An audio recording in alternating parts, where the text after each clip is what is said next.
Hammaga salom. Yaxshimisizlar, tuzingmisizlar, sog'liginglar yaxshimi? Yaqinda yangilanish bo'ldi. Juda ham ko'plab yangiliklar, o'zgarishlar bo'ldi va asosiysi bizda mana bu 8 ta epikni olish uchun imkoniyatlar yana paydo bo'ldi, missiyalar yana keldi. Va bizda yangi o'yinchilar ham mavjud. Avvalo ular haqida va asosiy qahramonimiz Beckenbauer murabbiy haqida bo'ladi. Xo'p, birinchi bo'lib o'yinchilar haqida mana Showtime'lar kelgan. Jamal Musiala, Manuel Neuer va Joshua Kimmich. Momentum dribbling Musialaning skilli, visionary pass qaranglar. Darvozabonda visionary pass skilli do'stlar, darvozabonda visionary pass skilli bor. Ya'ni pas bera oladi bu eshak. Visionary pass bera oladi. Juda ham kuchli, mana weighted pass, through passing, har qanaqa passlari bor ekan buni.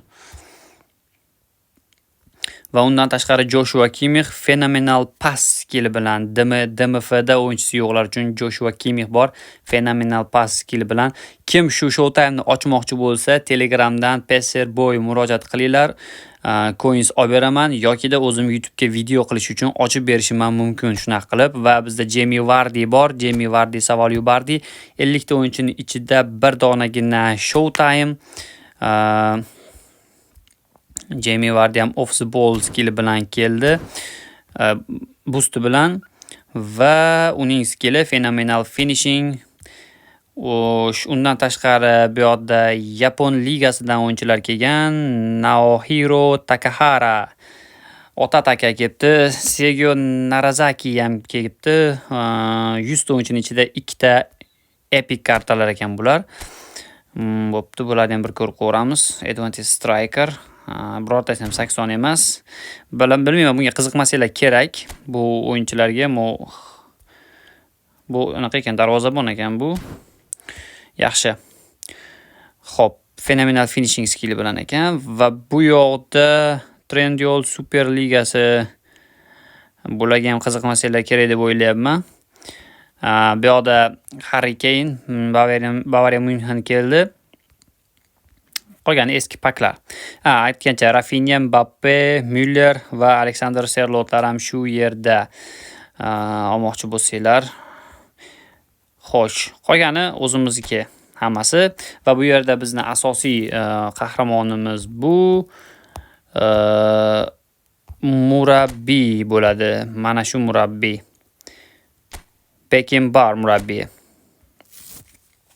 Kelinglar uni obzor qilamiz. Beckenbauer murabbiyi 1990-yillardagi murabbiylik payti ekan. 83 kunda tugaydi ekan. Bemalol 500 tanga yig'ib olib o'ynatsanglar bo'ladi. Murabbiy haqida fikrim ajoyib, chunki long ball kontri 80 va long ballning o'zi 89 ekan do'stlar. Farqi nimada desanglar, long ball counter bu uzun paslar bilan qarshi hujumga chiqib ketish. Uzun paslar bilan qarshi hujumga chiqib ketish. Long ballni o'zi shunchaki uzoqdan uzoqqa pas berib o'ynash. Mana tiki-taka emas, qisqa paslar emas, uzoqdan uzoqqa, u qanotdan bu qanotga, u yoqdan bu yoqqa, orqadan oldiga, oldidan orqaga shunaqa uzun paslar bilan o'ynash. Kontr emas, ya'ni qarshi hujum emas bu. Shunchaki uzun paslar bilan o'yinni boshqarish hisoblanadi long ballning o'zi. Bu yoq shart emas va mana bu yerda finishing va kicking powerga +1 boost berar ekan. Ajoyib zarba va realizatsiyaga +1% +1 ball berar ekan, kuchayar ekan. Beckenbauer maslahat berasizmi desanglar, albatta maslahat beraman. Beckenbauer ham kuchli murabbiy bo'lgan, sinab ko'rishinglar mumkin. 500 tanga menimcha to'plab qo'ysa bo'ladi. Elitali qilib ham to'plab olib o'ynatib ko'rsanglar bo'ladi. Ajoyib murabbiy.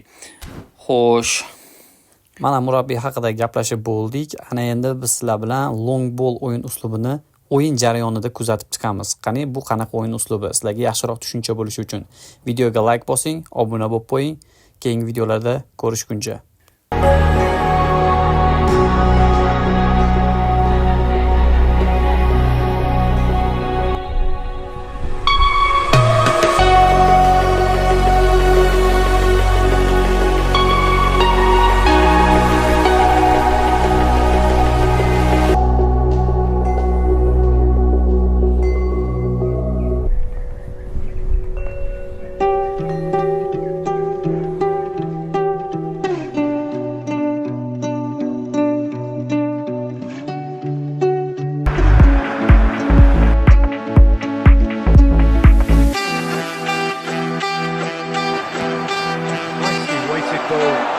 Oh, he's through the middle.